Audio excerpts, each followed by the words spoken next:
tell the story of a podcast about TV and the two co-hosts who had no choice but to keep it all together. Welcome to TV Guys. I'm Matt. I'm Brian, and I'm not going to add the music to that intro. I was going to say, the intro doesn't mean diddly without the music. You guys are like, what is it? Oh, music, it completely makes sense. Yeah. What, you don't want to find that and then put in the music that we don't have rights to? You don't want to do that? Well, we just did that with music we don't have rights to when we did our TV episode. That's true. Our TV episode, they're all about TV. The TV theme one. We did that one episode about the TV show. Oh, yeah. Mm-hmm. We never do that. No. Well, if you couldn't tell from the intro or the title of the episode, we're talking about a show that I absolutely love. We've brought it up before, but we don't talk about it like too much. We don't talk about it nearly as much as, say, The Office or Friends, but that show is Arrested Development.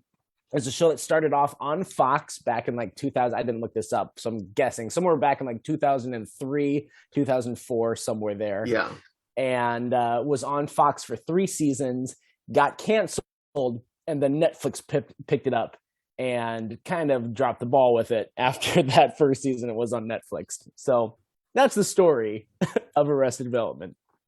It seems like Netflix every couple of years, like, well, what should we do now? Well, we could do another Arrested Development. Okay. Yeah, they've technically only had 2 seasons on Netflix, but one of the seasons they for some reason split into 2 like sections that they dropped. And it wasn't even like a good split, you know? It was just a weird spot to end. Yeah, they did that with Breaking Bad too, didn't they? Yeah, Breaking Bad completely made sense because Breaking Bad was the drop that they had was at the very end of that, in the middle of that season. The last scene we see is Hank finding out that Walt is Heisenberg. Yeah, that's a very fitting spot to end. Break for a while because you're like, no, I need to see more. Yeah, because we're waiting, because eventually they're going to find out. We're just waiting for that needle to drop. Yeah, and it's always cool with one of those shows where you know that's what's brewing is, well, how do they do this? Yeah. How does he get caught? And it was a pretty like low key way for him to get caught, but still pretty clever. Mm-hmm. But we're not talking about Breaking Bad. Well, technically we are. We're not scheduled to talk about Breaking Bad. We're scheduled to talk about Arrested Development. And Arrested Development is one of those shows that does really, really good job with setup. And what they do with jokes, they'll set up jokes for like several episodes or even like seasons to set up this joke. Like, characters have story arcs. Yeah. They do it where these jokes have arcs almost. And they're unparalleled in the way that they do it. Like other shows that we've talked about. I mean, we did a How I Met Your Mother episode about callbacks. Yeah. And they do a good job with like callbacks, but they don't nearly do near as good of a job as Arrested Development does, in my opinion. Yeah. We didn't actually do an episode about callbacks. We talked about doing an episode of callbacks and ended up being an episode about running gags instead. That's right. Yeah. So yes, that's true. This episode, we're really going to focus on like what are some of our favorite, setup joke setups, almost like foreshadowing moments. I don't know what the best term is. It might even be in the title. I haven't written the title of this yet, so if our title comes up with a better idea for what this term is, then great. Good job, title. You did it. Well, let's get started, because there was one in like the later seasons for me that I thought was just a really fun. So one of the characters is Michael's son, George Michael. Now, he's named George Michael because his grandfather's name is George. His dad's name is Michael. There's a lot with like family names and etc. Yeah. And obviously, if you are a fan of Wham or were alive in the 80s or know much about 80s music, the name George Michael might sound familiar to you if you've never even seen this show, because George Michael was the lead singer of Wham and was also someone who in the late 90s got arrested for some very public sexual indiscretions, I guess would probably be the best term that I could say that's vague. And so having a character named after him, he actually even brings up in later seasons of like, he gets teased for it, and it's a gag just to even have his name be that. And so then in one episode, he's trying to impress this one girl, and he doesn't realize he's gonna. I just butchered my storytelling of this. Let me back up, because this is what's gonna be hard about this episode is they do a really good job of setting things up. They have like 5 things going at once that they all come together. So he's with his cousin, maybe she's talking about like she wants to marry in to be like a Harris, and he's like, Harris, and she's like, yeah, like someone who inherits things, like, oh, an heiress, no, a Harris. And so she's mispronouncing that name. And at that same party, then he meets Isla Fisher's character, and he's completely impressed with her, and he starts to say what his name was, and then realizes he doesn't want to say George Michael, so he's like, my name is George and then he catches himself and says Harris.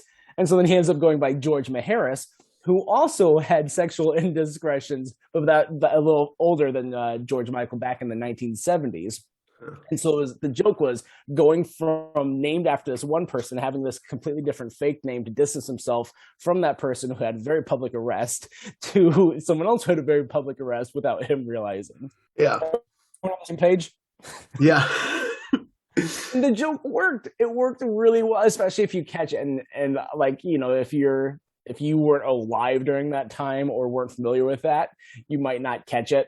But I did, because George Maharis that's a great joke. Yeah. That's a good one. And I didn't catch that at first because I wasn't familiar with that name at first. But then it kind of just it makes it even more funny when you realize that, so that was the whole point of the joke. Yeah. Like 30 Rock does stuff like that, where they make like cultural references and you're just like, what are you referencing? I can tell you're going for a joke, and I have no idea what this is because it's like so outdated or out of left field or whatever. And you can look it up and actually maybe makes the joke funnier sometimes. Well, mine, I think, falls in this category, and it's one where they drop hints of something's going to happen, and you look back, you can see all the different hints leading up to it, which was leading up to Buster losing his hand. That's probably my favorite. I was definitely going to make sure we had to include this one. Yeah, so at one point, I think his hand got eaten by a seal, right? Yep. And another part of that, too, is it's not just a seal. It's a loose seal, like his mom, Lucille. Or his girlfriend, the other Lucille. Or his girlfriend, the other Lucille. And he's smothered and attacked by these loose seals in his life. And then finally he actually gets attacked by a loose seal. But like at one point he's sitting on a bench that says like army officers, but he's sitting in black, so it just says arm off. And at one point he goes to his maid's house, and there's his mom just like gives away all of his stuff that she doesn't like to the maid. And she sees a big hand chair. It's like, oh, I never thought I'd miss a hand so much. And there's all these little jokes. And I think there's one more that I'm forgetting. And there's a number of them. Like in the season opener of season 2, like there's a news report going on that you hear something about steel attack, and then John Beard, he's like, and it surprised one bather. And when he says that, the camera is actually focused on Buster. Yeah, so they clearly knew about it ahead of time, and as little things like you wouldn't have noticed. Oh, he's sitting on a bench, it's just arm off. That could have been nothing. Any one of these alone could have just been nothing, but then he added up together. Like, yeah, they knew ahead of time. Yeah, and they laid that groundwork for sure. I think even all the way back in season 1. Oh, there was another one where like they have to pull the banana stand out of the bay, and there's a giant seal bite on it. Oh, yeah. There's also on it, there's a reference to Anyang, which was revealed at the very end of season 3. And so that was like a whole season and a half later. That's one of on my list, too. Yeah, well, let's talk about it, because you stole mine, so I'll steal yours, just to go back and forth. So I found out this character at the end of the show, Anyang, he was one that was adopted by the Bluth family. And his name's Anyang because that's, I think it's, is he Korean? I don't remember. Also, would it surprise me if they got the nationality and the name wrong, because that's how the Bluths are like. That is absolutely true, that they 100% could. So in his native tongue, Anyang means hello. And so that was when they're asking what his name is, and he says Anyang because he's saying hello, that's what his name. But they comes to find out he actually speaks English, and he has kind of been a plant in the Bluth family to bring them down, because the Bluths torpedoed his family a long time ago because his family had a rival banana stand on the boardwalk or on the pier, whatever it is, and so the Blues family banana stand put him out of business. And so there's all these references that keep coming back about Anyang being behind the Blues misfortune and kind of being a whistleblower and trying to bring him down from the inside. Yeah, and that was really cool because I didn't see that coming. Yeah, neither did I. I feel like they almost like dropped him for a little bit because like he was growing, and so like the actor, when you're a kid or whatever, is like, I can't. It's the Walt thing from Lost again. I was going to not mention him at fault because we mentioned him a lot, but yeah, it's absolutely the Walt thing. And so they did bring him back a couple times. Like they have him in like a post-credit stinger at one point when someone's inside the wall, and then all of a sudden you find Anyang in the wall. You want to go on another one, or do you want me to bring up another one since I kind of took yours just then? No, I got it. I forgot whose turn it was. Another one that I liked was, and it's an ongoing thing about Tobias constantly painting himself blue because he thinks he's going to be part of the Blue Man Group. And it's just like a dumb little runner because it's part of his super personality. But then I forget if it's the end of season 1 or the end of season 2 when George Sr. actually joins the Blue Man Group to like get away from like to go into hiding. And isn't there that moment, if I'm remembering it right, where Tobias just looks and recognizes George Sr. is like, "You got to do my dream."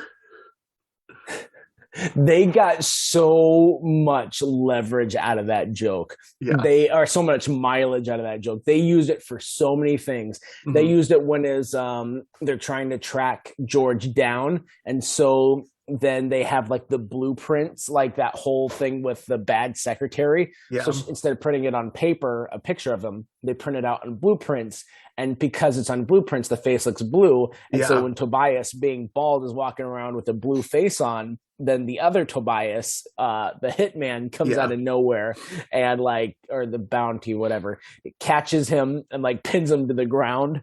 And so like there is so many, and this is the other thing with Arrested Development that's great, is that they do this with jokes. When they get like a good joke, they really milk it without making it run dry, you know? Yeah, because all the different ways they bring it up is so organic, and it could have just been a one episode, one time thing. Oh, he's obsessed with the Blue Man Group, and it's also got to be.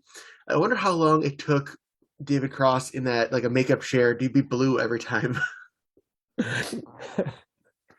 I bet that would be a pain in the butt. Well, it's not as bad as some other prosthetics that we've seen. This is just color. But speaking of Tobias's color, this is something that they never actually paid off, but that they were intending to do, is that they had this joke that they were intending to reveal at some point that Tobias was an albino black man. Yeah. And so they had a lot of these different references about like Lindsay having a type when she's in the 4th season, when she's dating Herbert Love or trying to come on to Herbert Love. And the narrator says something along the lines of that it reminded her of Tobias when they first started dating, and that Lindsay had a type. And then Tobias also like makes comments about I think that was his name, is Tobias, was the other bounty guy. Maybe it was I don't remember what his name was. Ice. I just watched that one. It is Ice. Okay, I apologize. So I misspoke on the other one, but with Ice, when he pops up for the first time, Lindsay starts hitting on him because at that point they're doing their open marriage thing and trying to make him jealous and all that sort of this stuff.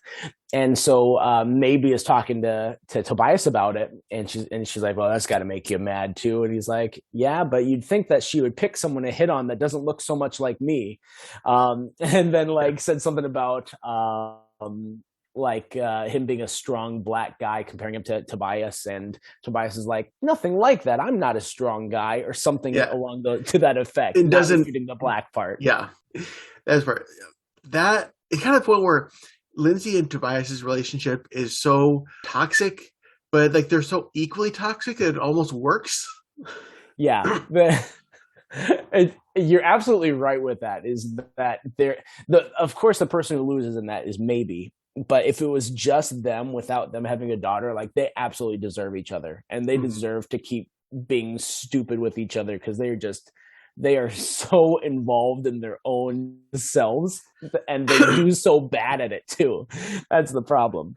You know something else? I didn't realize this, and I'm not sure if this was planned, but I was watching the beginning of season 2, and it's where George Michael and Michael are going to be going to Phoenix, and he's like, "Yeah, we're leaving," and he's talking, and then he said something about Lindsay, and he said something like, "Oh, she's not my real aunt," and then that was before the whole revelation that Lindsay was adopted. So then Oh yeah. I'm wondering if they planned that far in advance that they knew that Lindsay was actually going to be not related. I have a feeling that they, because we had seen a couple other things that they didn't like pay off. Because again, another one that they didn't pay off was that Job would have been Gene Parmesan's son, and I think that that's kind of their head canon of everything, is that they paid off that Oscar was Buster's dad and that George Sr. was Michael's dad, but that they didn't pay off the thing with Job. And so there's a lot of stuff that you can tell they were setting up that they never really got to, just because of the short-lived expenditure of the show. And so I think that was one that they're like had an idea about for a while. And that one they actually ended up going with and pulling the trigger on, is going that whole route, that it wasn't actually her aunt, or that she wasn't actually related. Yeah. Did they ever actually confirm that Oscar was Buster's dad, or was it just like heavily hinted? I think they did confirm. I can't remember. It got a lot more blatant as it went on, but I do also love see that one. That was obvious foreshadowing, but they played up the foreshadowing, like the joke of it. Mm-hmm. And so anytime there's a reference to like his father, and then Oscar's in the room, is like, well, maybe his father's right here. And then he looks over at Buster, and then that music plays. Yeah, so that was the music. It was great. And then like they became self-aware of it in it, and so like Lucille would start like rolling her eyes when that would happen. Yeah. And stuff like that. I loved it. I love how much, like I said, they milk these jokes, and they do such a good job with them. Mm-hmm. Another one that was good is I mean, like this is also plot related as well. They would always do these like misdirects, for like season 3 was a great example of misdirects of the Mr. F. Oh yeah. And then we find out what that stands for, and Charlize Theron's character is mentally challenged, and so like the whole thing is like, oh, you're messing with Mr. F, and like there's all this stuff. Mr. F is going to get you, that sort of thing, and it was just all poppycock. It was all completely misdirection, and they again play that one. They're more obvious with it, where it's like once they reveal what that twist was, then they play like, oh, these are these lines that she said, but they make more sense now in terms of that. But there are still other things that they did like that they didn't reveal in that moment, where it's like, see, this line had a double meaning. Mm-hmm. They had a couple other ones that I'm forgetting now that I bring it up, which is exactly what you want. I feel so prepared to be able to talk about that plot arc. Yeah, I a lot of this podcast is like, oh yeah, I remember that. But oh yeah, I remember that. What are we, like Chris Farley on Saturday Night Live? Hey, remember in Terminator when you said to the guy, "I'll be back," and then you were? Yeah, that was awesome.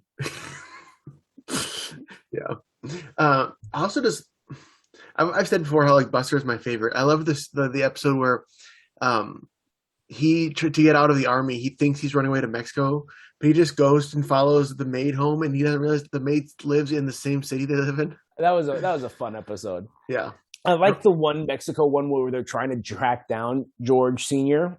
Yeah, I just watched that one. Yeah, and they all go down south of the border, and like that. I think that was the birth of Job's chicken dance, I believe. Which now we're getting into running gag territory. That's less of a setup, but the chicken gag is great, and I love the culmination of all of them doing the chicken gag in front of Michael, and then Job walks in. I was like, "Oh, you guys are doing this without me! Wait a second, I got something perfect for this." And at one point, doesn't he say, like, "Has anyone in this family ever actually seen a chicken?"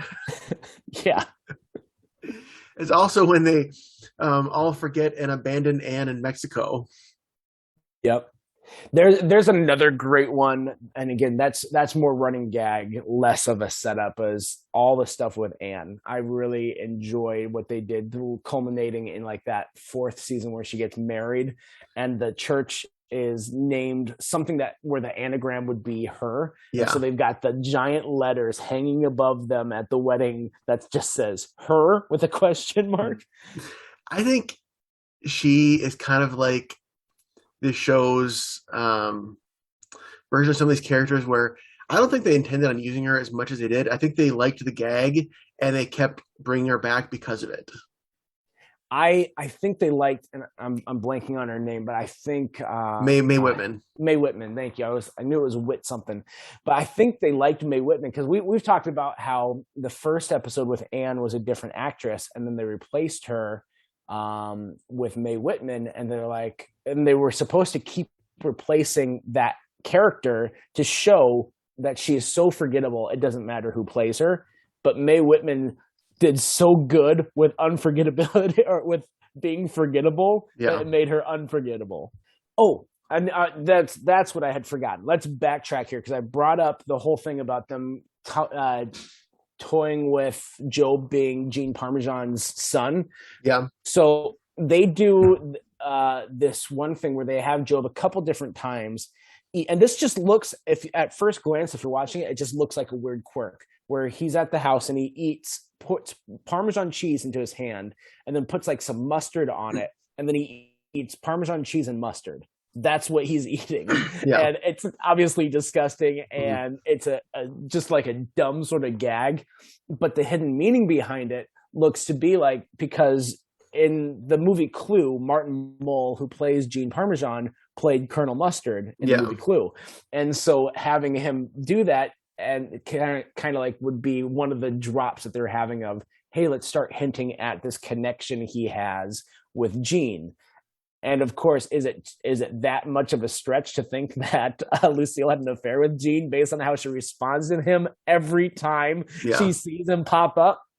And she's what it's like the only character that she ever gets giddy about. She like doesn't have time for anybody, but she has time for Gene Parmesan.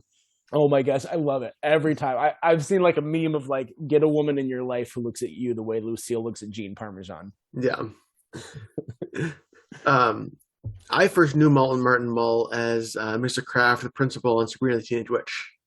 Never watch it. Sorry. Yeah, I know. That's why I figured I'd throw that in. I'm just looking on this other side because I think I've exhausted my examples of stuff that I can think of really good setups, because they do a lot of them, but I don't know about you, but for me, it's been so long. I haven't rewatched all the episodes not in recent years. I think maybe the last time I rewatched them all was like a year ago. Yeah, it's been even longer for me. Yeah.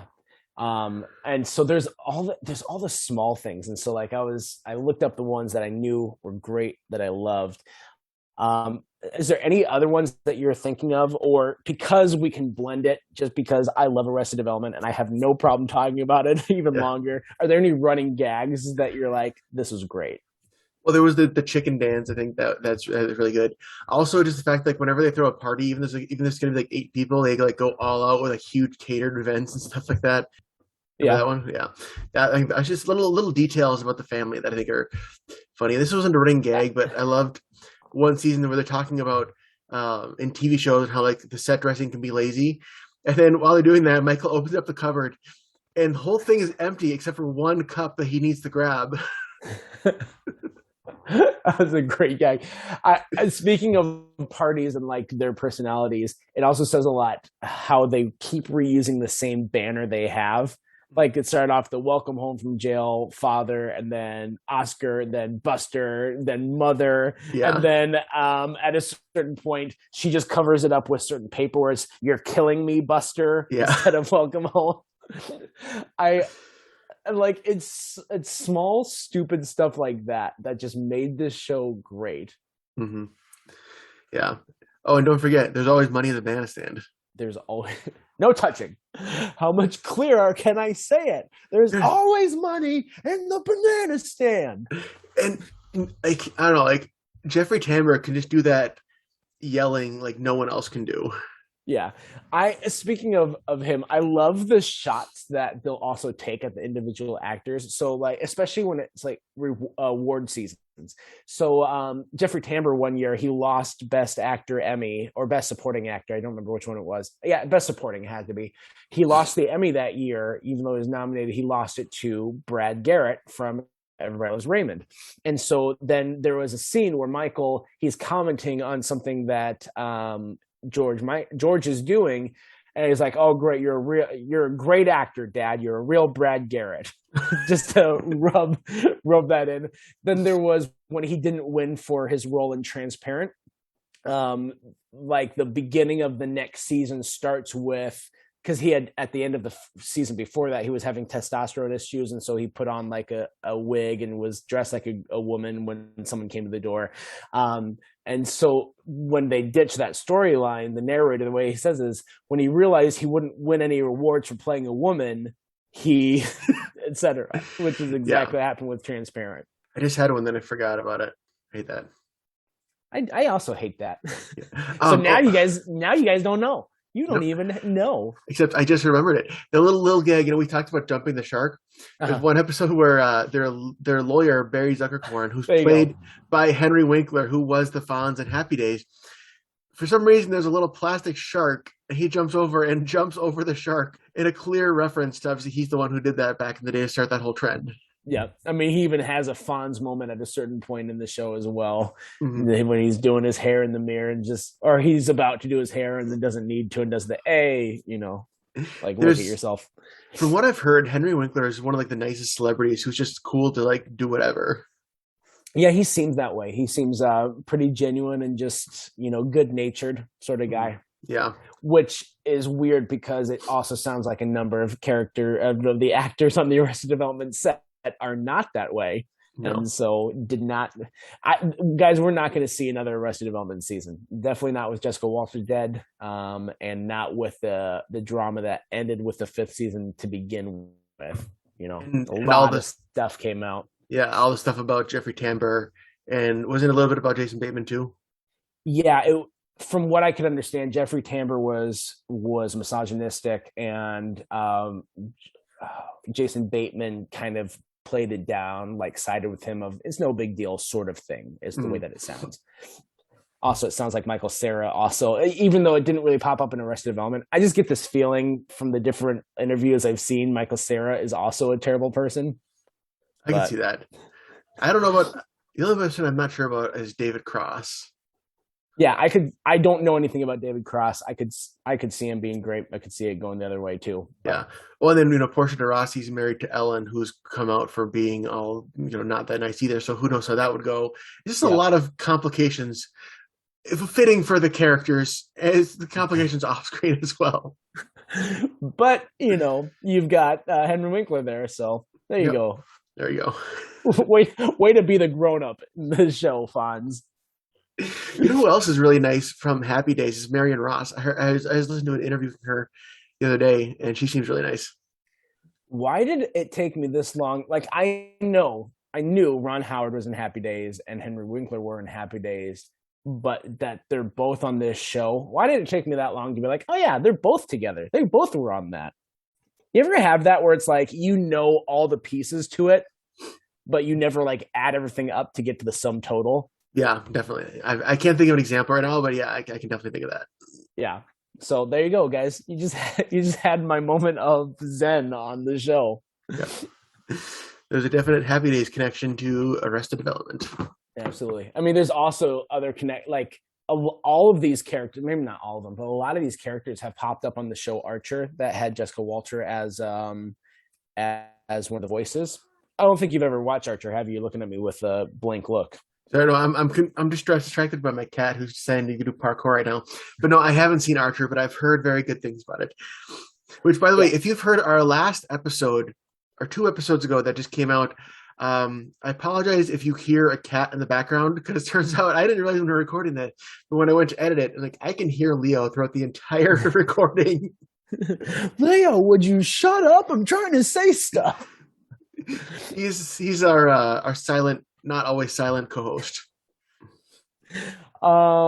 Before we had I was, yeah, we'll still talk about it because whatever, it's going to be on. I know this is the problem with being 2 weeks ahead of time is you can't specifically do things in a timely manner. But I did see the Muppets Haunted Mansion trailer. Did you see that today? Yes, and I noticed some things you probably didn't. But go ahead. Oh, I'm sure you did. I noticed things that are like, ride centric, and I'm sure you noticed things that are Muppet centric. Correct. Right? What do you notice that's ride centric? Oh, definitely just like all the different set pieces they're doing. The stretching room, the hallway, with the changing photographs, the MC Escher type room, the Madame Leota, Miss Piggy connection that they're going for with that. So just watching through that, I'm like, okay, I can think through the ride, like I'm on the ride, and it's just like every single scene, I'm like, yeah, that would be what they're going for in this scene. Oh, this part of the ride they're going for in this scene. That's cool. I need to go to Disney at some point. I say like I could just go tomorrow. But eventually, I want to go to Disney at some point. I'm bored. I'm going to go to Disney. They all of a sudden Johnny Fiamma and Sal were in there, which those are two characters who were introduced in Muppets Tonight, and throughout the '90s and early 2000s, they were pretty big characters. Then they just disappeared. They haven't been around in like a decade. Probably primarily because Sal, the sidekick monkey, was performed by Brian Henson, son of Jim Henson, who's no longer like an active performer. But then there's Johnny and Sal, and not only were they there, they both had dialogue, and Brian Henson was back performing Sal. It's like, okay, this is cool. They didn't even bring these characters back in the last two movies, the 2011 movie and the 2014 Muppets Most Wanted, when they were bringing so many characters back.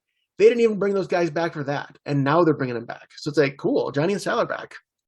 Speaking of bringing characters back or not actually bringing them back, we had this conversation when I was in Wilmer with you last week of talking about this show and how I miss the Rizzo Gonzo relationship because Rizzo is no longer voiced by whoever it was got fired. Yeah, thank you.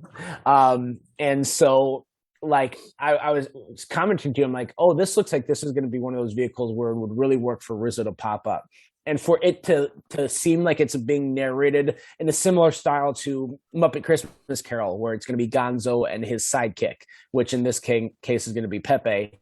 But in Christmas Carol, obviously it was Gonzo and Rizzo, and that would have absolutely been the dynamic to have for this episode, for this show. And it seems like they're still going to have the Gonzo leads you through it sort of narrative, but instead it's Rizzo is replaced with Pepe. No problem with Pepe, but Pepe is not Rizzo. No, it's been 5 years. They should really be bringing Rizzo back at some point. I mean, they recast Steve Whitmire's other character. Have you heard of Kermit the Frog? Oh yeah.